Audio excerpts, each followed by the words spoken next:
आशाएं आशाएं आशाएं, कुछ पाने की हो आस आस, आशाएं आशाएं आशाएं, कोई अरमा हो जो खास खास, आशाएं आशाएं आशाएं, कुछ पाने की हो आस आस, कोई अरमा हो जो खास खास, आशाएं आशाएं आशाएं, हर कोशिश में हो वार वार, कर दरियाओं को आर पार, आशाएं आशाएं आशाएं, तूफानों को चीर के मंजिलों को छीन ले, आशाएं खिले दिल की, उम्मीदें हंसे दिल की, अब मुश्किल नहीं कुछ भी, नहीं कुछ भी, आशाएं खिले दिल की, उम्मीदें हंसे दिल की, अब मुश्किल नहीं कुछ भी, नहीं कुछ भी, उड़ जाए लेके खुशी अपने संग तुझको वहाँ, जन्नत से मुलाकात हो, पूरी हो तेरी हर दुआ, आशाएं खिले दिल की, उम्मीदें हंसे दिल की, अब मुश्किल नहीं कुछ भी, नहीं कुछ भी,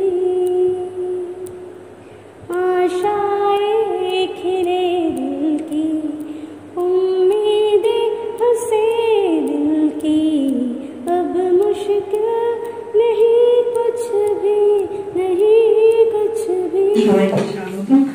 আমাদের স্টুডেন্টসরা এসেছে বেশ কিছু গরিপুর হাই স্কুল এবং মহেশতলা হাই স্কুল থেকে, তার সঙ্গে টিচার্সরাও আছেন। প্রথমত আপনাদেরকে স্বাগত এবং থ্যাংক ইউ যে আপনারা আমাদের এই যে একটা ছোট প্রোগ্রাম হলো, বেশ গুরুত্বপূর্ণ প্রোগ্রাম এটা আমাদের জন্য, নিজেরা ডিসাইড করতে পারি, নিজেরা তাকে আমরা ইলেক্ট করে আনতে পারি, ঠিক আছে? এটাই কিন্তু আমাদের কাছে সব থেকে বড় অস্ত্র।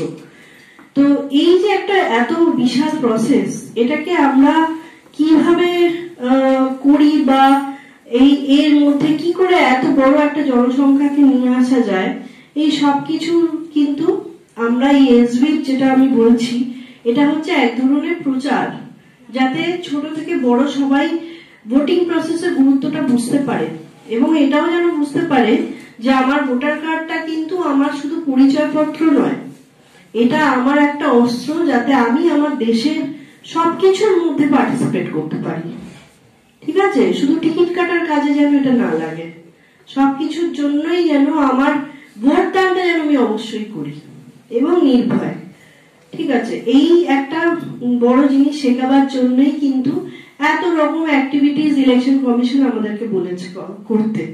তাই জন্যই যারা নতুন ভোটার হবে, একদম নতুন যারা ভোটার হতে চলেছে, তাদের মাথায় আমরা চেষ্টা করবো এটা যতটা সম্ভব ঢুকাই, যাতে তারাও নিজেদেরকে বিভিন্ন অ্যাক্টিভিটি থ্রু দিয়ে বোঝাতে পারে যে হ্যাঁ, আমরা এই প্রসেসের সম্বন্ধে কিছু জানি।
ইভিএম এ ভোট করার জন্য দক্ষ ব্যক্তিত্বের প্রয়োজন, আর তার জন্য নাকি কেন্দ্র সরকারের বিপুল অর্থ ব্যয় হচ্ছে। আচ্ছা, আমি আপনাকে একটা প্রশ্ন করছি, ব্যালটে নির্বাচনের জন্য কত পরিমাণ দক্ষ শ্রমিক লাগে বলুন তো? কত পরিমাণ কর্মচারী লাগে? এই কর্মচারীর যে বেতন দিতে হয়, তাদের পারিশ্রমিক দিতে হয়, তার পিছনে কি আমাদের কেন্দ্র সরকারের অর্থ ব্যয় হচ্ছে না? আমাদের ব্যালট পেপারের গণনায় কত কর্মচারীকে নিযুক্ত করতে হয়, তাদের বেতনের জন্য অর্থ ব্যয় হয়।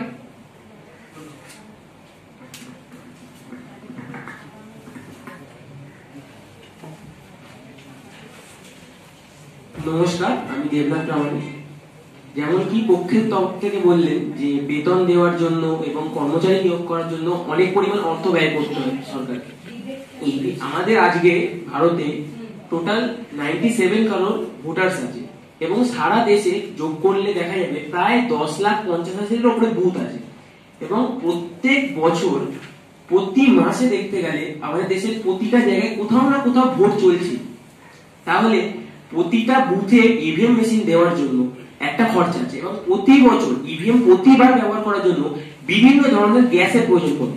সেই গ্যাসগুলি প্রতিবার একবার গ্যাসগুলি যোগ করতে গেলে প্রায় 21,000 কি তার থেকেও বেশি টাকা খরচ হয় এবং সেই যে ইভিএম মেশিনগুলি ওগুলো চিরস্থায়ী না, একটা পার্টিকুলার টাইমের পরে সেই ইভিএম মেশিনেরও ক্ষত হয়ে যায়, সেই ইভিএম মেশিন আবার ব্যবহার করতে হয়। সেই কারণে দেখতে গেলে আমাদের সাধারণ নির্বাচন পদ্ধতি থেকে এই নির্বাচন পদ্ধতি অনেক বেশি কস্টলি এবং গ্যাসের টাকা এবং মেশিনের টাকা এবং সেগুলি যোগ করতে গেলে তার অর্ধেকের থেকেও হয়তো কম হবে সাধারণ নির্বাচন পদ্ধতি। নমস্কার। ব্যালট পেপার ব্যবহারের থেকে কিন্তু আমাদের কাছে আরেকটি প্রশ্ন আছে যে আমাদের ভারতবর্ষে এমন বহু প্রত্যন্ত অঞ্চল আছে যেখানে নির্বাচন পদ্ধতি সংগঠিত করা হয়। উদাহরণস্বরূপ আমরা মেঘালয় কিংবা সুন্দরবনও ধরতে পারি। ধরুন সুন্দরবনের একটি দ্বীপে নির্বাচন সংগঠিত করা হয়েছে, নির্বাচন পদ্ধতি চলছে। আমরা খুব ভালোভাবেই জানি যে সুন্দরবনে এমন বহু দ্বীপ আছে যেখানে পুরো দ্বীপটাই নির্ভর করে থাকে, পুরো দ্বীপের যে বিদ্যুৎ শক্তির যে উৎস সেটা নির্ভর করে থাকে কয়েকটি জেনারেটরের মাধ্যমে। এমন অনেকগুলি দ্বীপ আছে আর সেখানকার যাতায়াতের পথ হচ্ছে নদী। তো স্বাভাবিকভাবে বুঝতেই পারছেন যেটা কতটা প্রত্যন্ত অঞ্চল। তো সেখানে ধরুন নির্বাচন পদ্ধতি সংগঠিত করা হয়েছে। এখন আমরা সকলেই জানি যন্ত্র কিন্তু সবসময় সঠিকভাবে কাজ নাও করতে পারে। আজকেরই ঘটনা ঘটেছে, এখানে লাইটটা খারাপ হয়েছিল, লাইটটা ঠিক ছিল কিন্তু সবসময় ঠিকভাবে নাও কাজ করতে পারে, লাইট খারাপ হয়েছে। তো সেইভাবে ধরুন সেখানে ইভিএম মেশিনে কোনো সমস্যা দেখা দিল, আর এমন অনেক ঘটনাই ঘটে থাকে। আমরা নিউজ চ্যানেলে দেখে থাকি যে ইভিএম মেশিন কোনো সমস্যা ত্রুটির কারণে যে ভোটের কালটা সেটা বিলম্ব হচ্ছে, অনেকটা সময় দাঁড়াতে হচ্ছে, ভোটারদের অনেক অপেক্ষা করতে হচ্ছে। কাজ করছি। আমার প্রশ্ন এখানে, যেই ম্যান রিসোর্সটা আমরা বাঁচিয়ে ফেলছি ব্যালট পেপারের ক্ষেত্রে, সেইখান থেকে ও যে বললো সুন্দরবনের প্রত্যন্ত এরিয়া, যখন প্রত্যন্ত কোনো জায়গায় ইভিএম মেশিন পাঠানো হচ্ছে, আমার মতে যদি সরকার ম্যান রিসোর্সটাকে বাঁচিয়ে সেখানে একজন দক্ষ কারিগর যে ইভিএম মেশিনটার রক্ষণাবেক্ষণ করতে পারবে তাকে পাঠায়, তাহলে অবশ্যই কাজটি আরো মসৃণ হবে, নির্বাচন কখনোই থেমে থাকবে না। আমার কোয়েশ্চেন এখানেই যে আমার প্রিয় সতীর্থ যে বলছে ব্যালট পেপার অনেক সুবিধাজনক এবং ইভিএম মেশিন একবার খারাপ হলে অনেকটা অপেক্ষা করতে হবে, ব্যালট পেপারে প্রত্যেকটি মানুষকে অন্তত 2 থেকে 3 ঘন্টা লাইনে দাঁড়িয়ে তারপর ভোট দিতে হচ্ছে। আজকালকার ব্যস্ত জীবনে সম্ভব নয় এতটাক্ষণ টাইম একটা ভোট দানের জন্য প্রদান করা। আমার প্রশ্ন আমার বিজ্ঞ সতীর্থের কাছে, এইটার কি কোনো সমাধান আপনার কাছে আছে?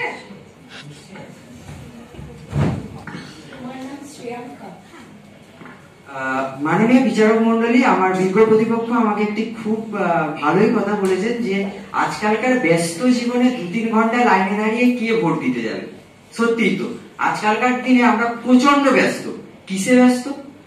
আমরা বর্তমান যুগে নেটফ্লিক্স, ফেসবুক, ইনস্টাগ্রাম, দেশ বিদেশ থেকে বহু এমন লোকেরা আছেন যারা আমাদের ভারতবর্ষে আছেন তার সংস্কৃতির প্রতি আকৃষ্ট হয়ে তো স্বয়ং রবীন্দ্রনাথ ঠাকুর এই কথাটা সমর্থন করেছিলেন।